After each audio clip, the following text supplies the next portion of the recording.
You are watching FNI News. वर्ष की बहुत बहुत शुभकामनाएं।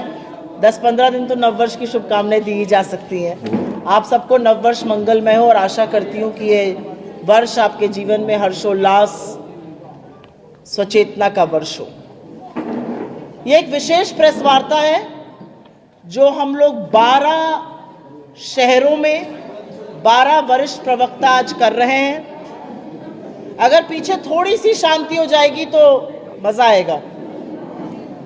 12 वरिष्ठ प्रवक्ता आज 12 ये प्रेस कॉन्फ्रेंस कर रहे हैं। ये प्रेस कॉन्फ्रेंस हम लोग 10 दिन पहले करना चाहते थे, लेकिन जैसा कि आपको पता है, डॉक्टर मनमोहन सिंह जी के दुखद निधन की वजह से कांग्रेस पार्टी ने 3 तारीख तक सारे अपने कार्यक्रम स्थगित किए थे और उसके बाद जब कार्यक्रम शुरू हुए तो उसमें पहले चरण में हम ये प्रेस वार्ता कर रहे हैं।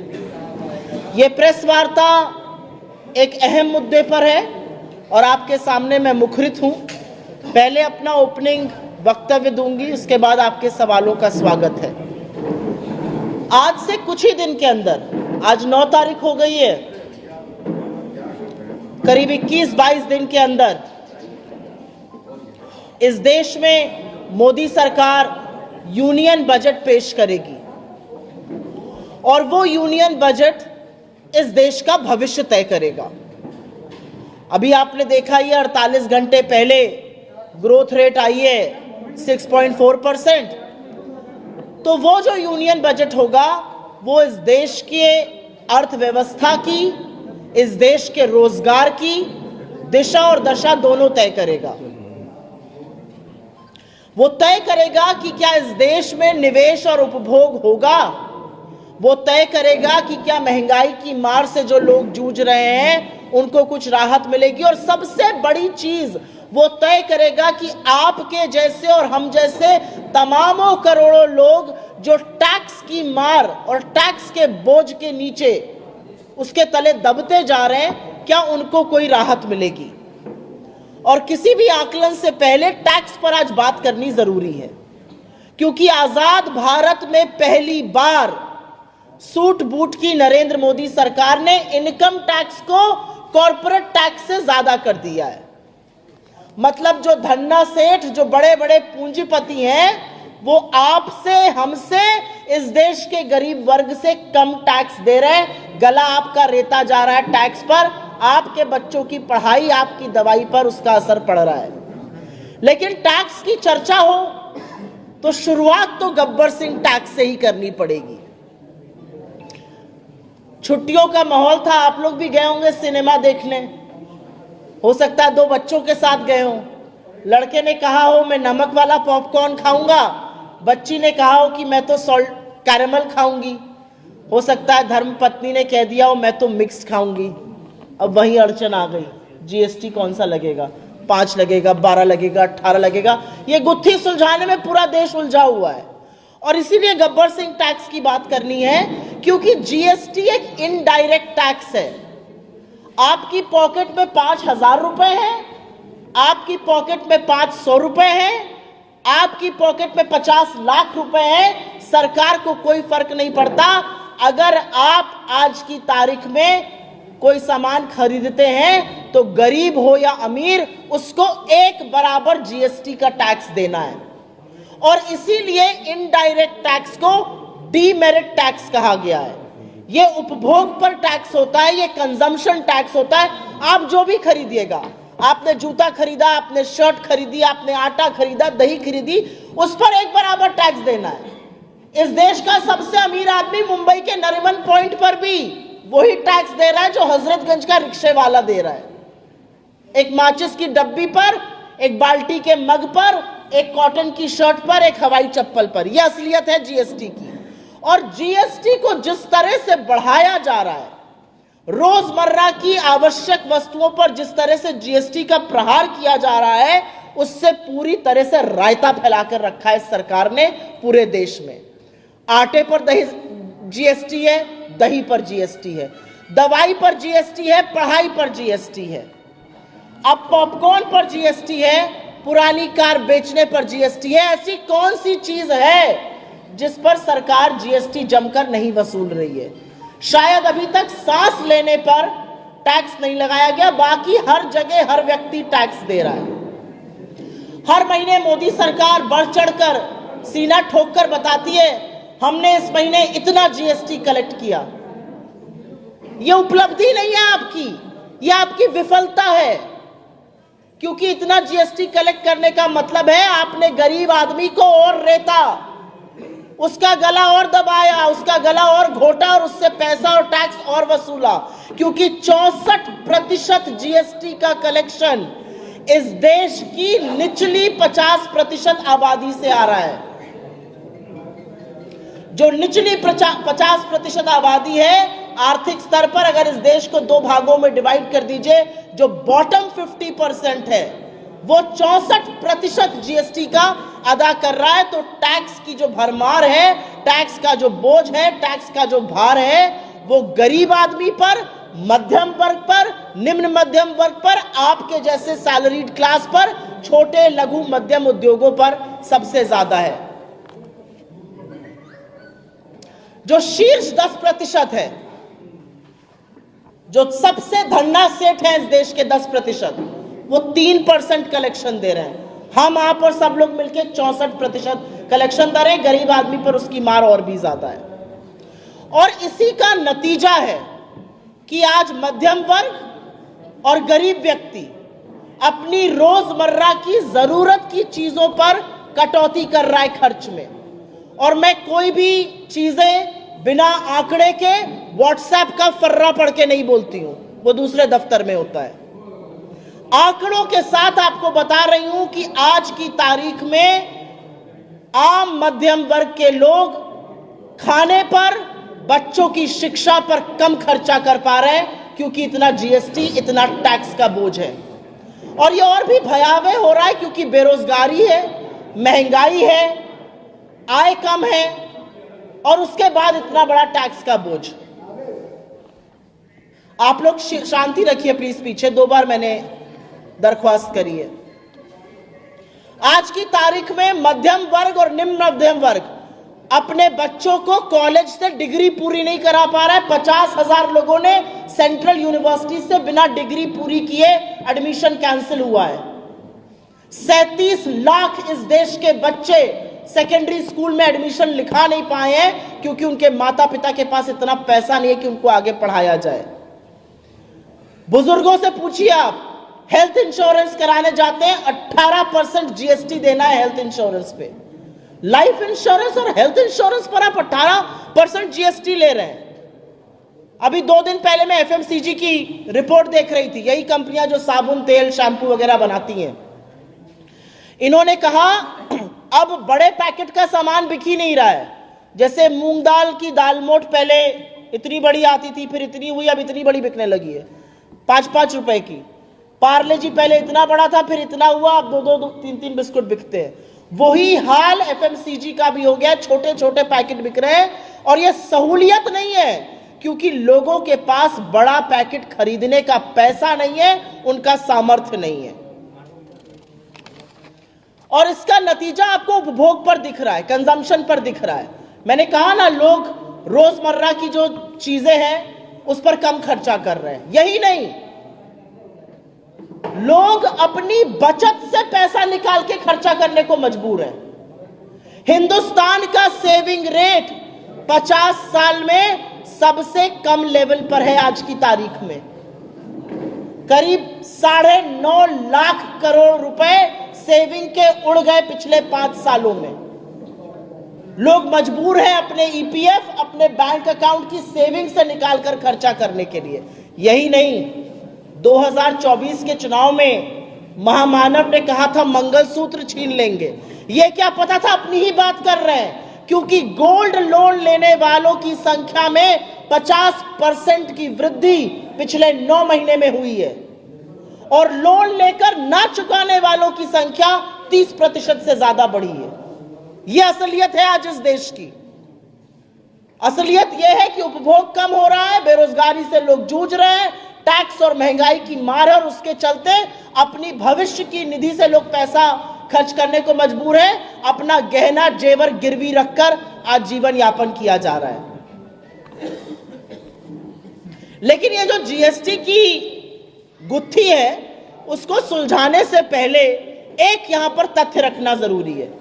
आपकी जेब से कितना पैसा जा रहा है, आपके बच्चे की फीस जा पा रही है कि नहीं जा पा रही है, आप बच्चे को महंगे स्कूल से निकालकर सस्ते स्कूल में डाल रहे हैं, आप अपने माता पिता का हेल्थ बीमा करा पा रहे हैं कि नहीं करा पा रहे हैं, आप 5 किलो दाल के बजाय 2.5 किलो दाल पर आ गए, आप अरहर की दाल के बजाय मिक्स दाल खाने लगे, सरकार को इससे कोई फर्क नहीं पड़ता है। आपकी व्यथा से उनको कोई फर्क नहीं पड़ता है, लेकिन धन्ना सेठों की व्यथा से उनको बहुत फर्क पड़ता है।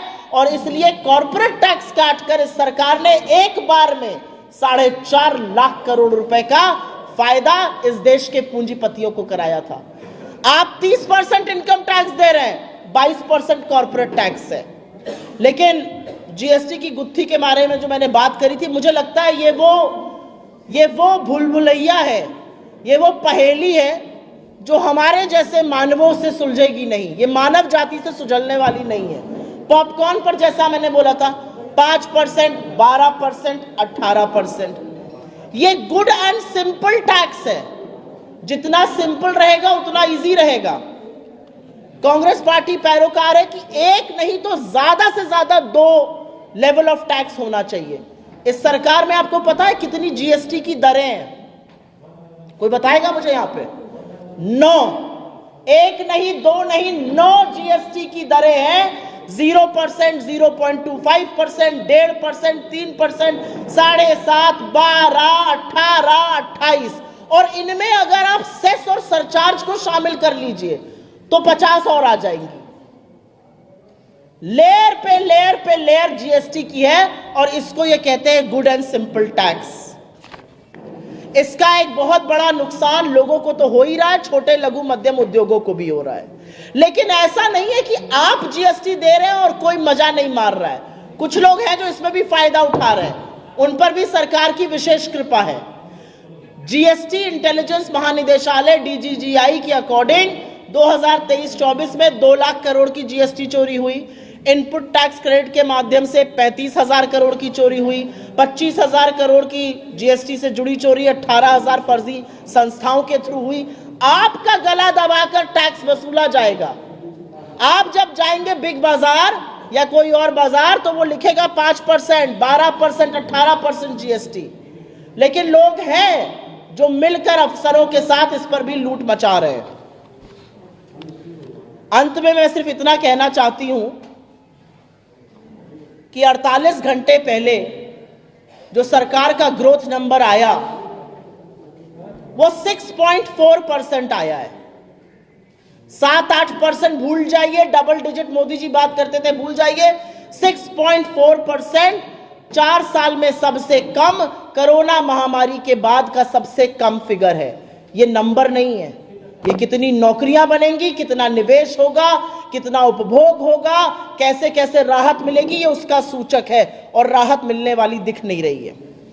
सरकार के बददिमाग मंत्री और तमाम भाजपा के प्रवक्ता और उनके नेता कटाक्ष कर लें, कुछ भी कह लें।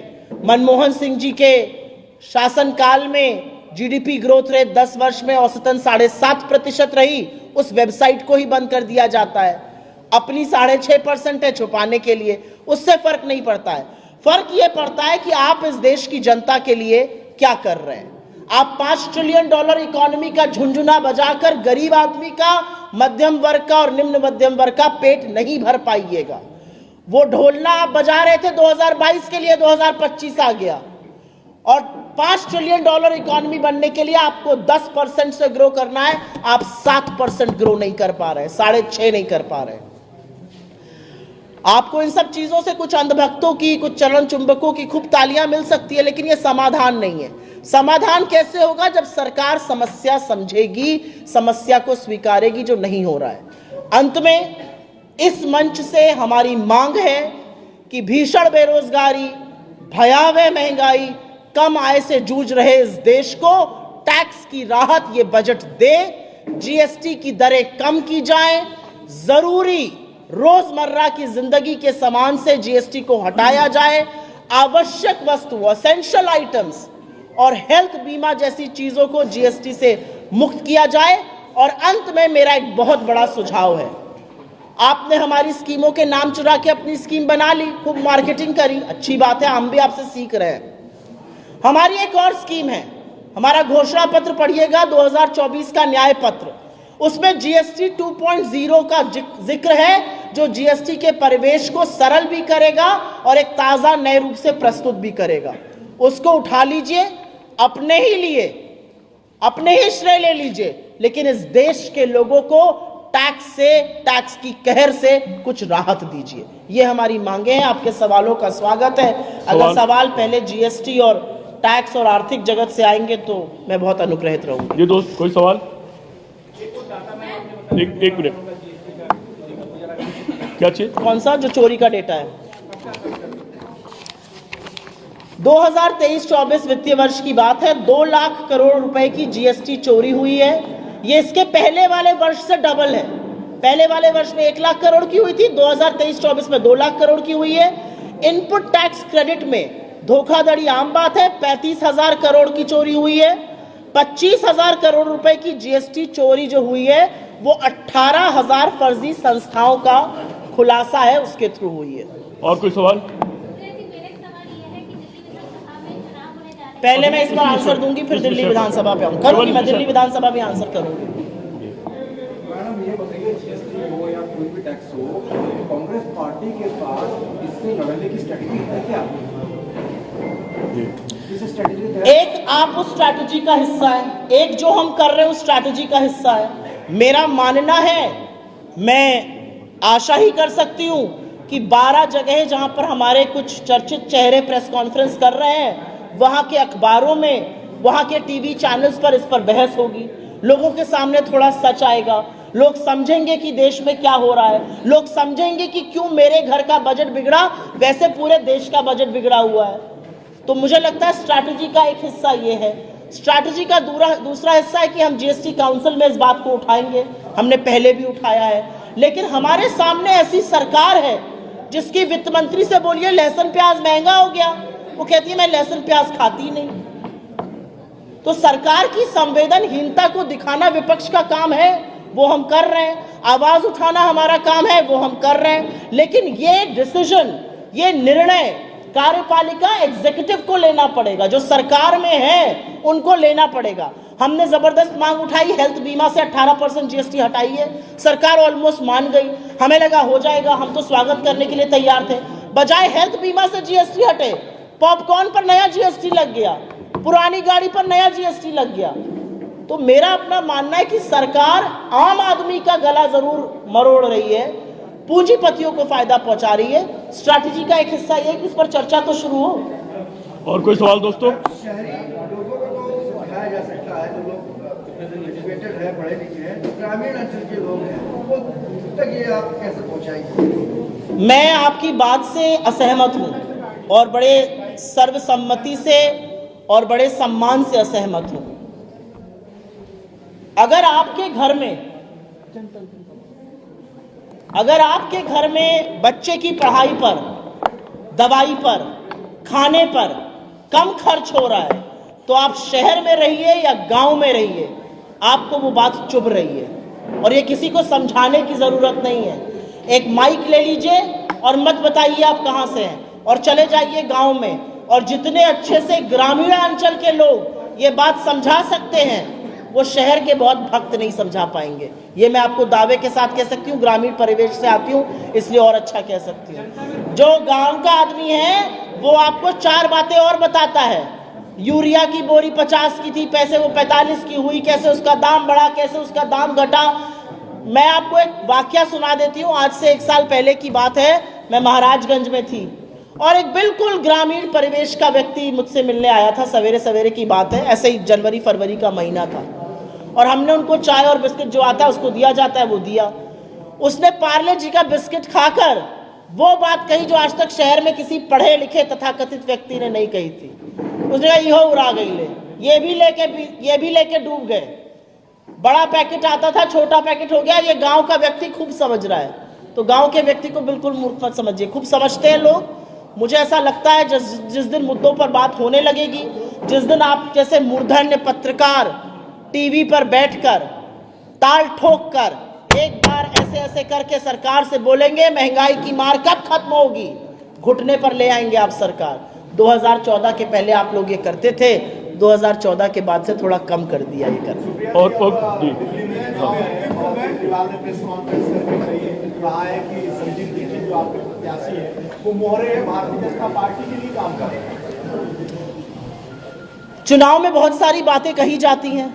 कांग्रेस पार्टी पर एक ही दल है इस पूरे देश में, भारतीय राष्ट्रीय कांग्रेस, जिसके साथ बीजेपी की साठगांठ पर कोई आरोप नहीं लगा सकता, जिसका पूरा आंदोलन आरएसएस ने खड़ा किया, जिनको छोटा संघी बुलाया जाता है, जो जब दिल्ली में दंगे होते हैं चुपचाप बैठ जाते हैं, जो गुजरात जाते हैं बिल्किस बानो का नाम नहीं लेते हैं, जो अपने साथियों को जो एक वर्ग विशेष से आते हैं उनको दूध की मक्खी की तरह निकाल देते हैं, उनके मुंह से ऐसी बातें अच्छी नहीं लगती। मैं शालीनता और मर्यादा इस मंच से नहीं छोड़ूंगी। मुझे ऐसा लगता है जो उन्होंने कहा है वो हास्यास्पद है, फिजूल की बात है। सवाल और है, पृथ्वीराज चौहान जो है वो कह रहे हैं कि सबसे ज्यादा मजबूत आम आदमी पार्टी है, वो जीतेगी, कांग्रेस और आपको मिलकर लड़ना चाहिए। संजय राउत ने उसका समर्थन किया है। कांग्रेस की अधिकृत प्रवक्ता आपके सामने मैं बैठी हूं, राष्ट्रीय प्रवक्ता हूं, CWC की मेंबर हूं, जो highest decision making body Congress party की है। ये उनका निजी बयान हो सकता है, ये पार्टी का बयान नहीं है। अभी एक मिनट, ये महिला पूछना चाह रही, इसके बाद आपके पास दिल्ली में विधानसभा के चुनाव होने जा रहे हैं, तो उसमें कांग्रेस अपने दम पर चुनाव में उतरेगी या फिर इंडिया अलायंस के साथ? नहीं, मुझे नहीं लगता आपने शायद चुनाव फॉलो किया है। हम अपने दम पर चुनाव लड़ रहे हैं, हमारे काफी सारे प्रत्याशियों की घोषणा भी हो चुकी है, फुल स्विंग में चुनाव चल रहा है, प्रचार चल रहा है। मुझे समझ में नहीं आया सवाल है। आलोक जी, कांग्रेस गठबंधन को सपोर्ट कर रही है उपचुनाव में। अखिलेश जी ने कहा है कि दिल्ली के चुनाव में वो आपका समर्थन करेंगे, इस पे आप क्या कहेंगे? उनकी मर्जी है। हमें ऐसा लगता है कि इंडिया गठबंधन को मजबूत रखना, उत्तर प्रदेश के क्रूर प्रशासन से लड़ना, उत्तर प्रदेश में जो सरकार अहंकार के मद में डूबी हुई है, जो निरंकुशता पुलिस की हम रोज देखते हैं, उसका डटकर मुकाबला करना, इंडिया गठबंधन के साथ हम मिलकर ये चुनाव लड़ रहे हैं। इसमें कोई भी मतलब मुझे इसमें कोई विरोधाभास नहीं दिखता है। उनका दिल्ली में जिसको भी समर्थन करने का मन हो वो कर सकते हैं। हमें ऐसा लगता है कि उत्तर प्रदेश में भारतीय जनता पार्टी को रोकने का, उत्तर प्रदेश में 46 सीट जो इंडिया गठबंधन ने जीती, जिसमें कांग्रेस और सपा महत्वपूर्ण भूमिका हमने मिलकर अदा करी, उसने इस देश का राजनीतिक परिवेश बदला। अगर उत्तर प्रदेश ने निर्णायक निर्णय ना दिया होता और बीजेपी को ना हराया होता तो नरेंद्र मोदी आज बैसाखी की सरकार ना चला रहे होते। ये बताइए, डिप्टी सीएम ब्रजेश पाठक ने आज बयान दिया है, उन्होंने कहा कांग्रेस इतनी कमजोर हो चुकी है। किसने? डिप्टी सीएम ब्रजेश पाठक इतनी कमजोर हो चुकी है, उपचुनाव से वर्कआउट विड्रॉ कर लेती है, और क्यों नहीं उपचुनाव जो है कांग्रेस लड़ती है। तो अब भाजपा के डिप्टी सीएम क्या कह रहे हैं उस पर मैं क्यों प्रतिक्रिया दूंगी? भाजपा के डिप्टी सीएम, सुनिए मेरी बात, भाजपा के डिप्टी सीएम हमारी बड़ाई तो करेंगे नहीं। भाजपा के डिप्टी सीएम सुबह चाय पीकर ये तो नहीं कहेंगे आओ भाई एएनआई, आओ भाई पीटीआई, आज कांग्रेस की भूरी भूरी प्रशंसा करूंगा। वो तो आपको बुलाकर 10 बातें ही हमारे खिलाफ सुनाएंगे, तो उनको बोलने दीजिए। असलियत ये है कि ब्रजेश पाठक जी हो या योगी आदित्यनाथ जी हो या अमित शाह जी हो या नरेंद्र मोदी जी हो, इनमें से कोई भी आपको ये नहीं बता पा रहा है कि लोकसभा चुनाव में इनको इतनी बड़ी पटखनी उत्तर प्रदेश ने क्यों दी। उपचुनावों में हमारा एक स्ट्रेटेजिक निर्णय था, और निर्णय था कि हम नहीं लड़ेंगे, यहां पर सपा ज्यादा मजबूत है, हमने उसको लड़ने दिया। विथड्रॉ करने का क्या मतलब होता है? हमने अपने घटक दल का समर्थन किया, इसको विथड्रॉल कैसे बोलते हैं? भाजपा के व्यक्ति तो बात को मिर्चा लगाकर बोलेंगे ही चटकारे लेकर, उसका जवाब मैं देने के लिए थोड़ी बैठी हूं यहाँ पे। मैम, आपने मजबूती की बात करी कि जो पार्टी जहां मजबूत होती है उसको। आप लोगों की अर्थव्यवस्था में जरा भी रुचि नहीं है। आप लोग खूब टैक्स देते रहिए, ऐसे अपना गला रेतवाते रहिए।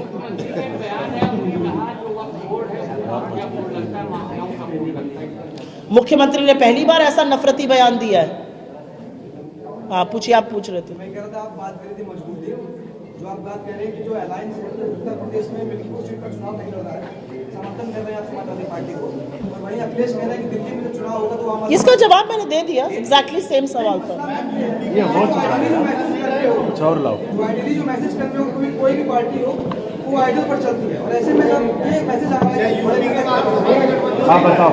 आइडियली जो मैसेज कर रहे होगा तमाम लोग। आपका सवाल उन्होंने, एक मिनट मैं बोल रही हूँ, आपका सवाल उन्होंने पूछा था, मैंने बिल्कुल स्पष्ट जवाब दिया है, दोबारा से मैं क्यों दोहराऊंगी? के अलावा क्या बाहर सपा से गठबंधन नहीं होगा कांग्रेस का? नहीं, ऐसा बिल्कुल नहीं है। सपा और हमारा हरियाणा में भी गठबंधन था, सपा और हमारा महाराष्ट्र में भी गठबंधन था। दिल्ली में उनको समीकरण दूसरे लग रहे हैं अपने अनुसार, तो उन्होंने आपके समर्थन का फैसला किया है। हमें समीकरण दूसरे लग रहे हैं, हमें लग रहा है पिछले 11 सालों से दिल्ली के साथ नाइंसाफी करी गई है, 10 सालों से इनके शासनकाल में, तो जवाबदेही की जरूरत है, तो हम उस हिसाब से चुनाव लड़ रहे हैं। हम एक थान के कटे हुए कपड़े नहीं है, हम वैचारिक रूप से एक साथ खड़े हैं, और इसमें अटकलें लगाना, इसमें फप्तियां कसना, ये काम बीजेपी को करने दीजिए। प्रदेश में परिवर्तन हो रहा है, संगठन परिवर्तन हो रहा है कांग्रेस। कहाँ पे? यूपी में। अच्छा, कांग्रेस में संगठन परिवर्तन हो रहा है। आप CWC की मेंबर हैं और प्रियंका गांधी प्रभारी रही उत्तर प्रदेश की, उनको यहाँ मौजूद होना चाहिए। ये कौन कह रहा है? होना चाहिए था, ये कौन कह रहा है? मैम, मेरा सवाल है, यहाँ होना चाहिए था। बड़ा परिवर्तन है संगठन। नहीं, ये सवाल है आपका कि आपकी टिप्पणी है? टिप्पणी है तो मैं स्वागत करती हूँ उसका।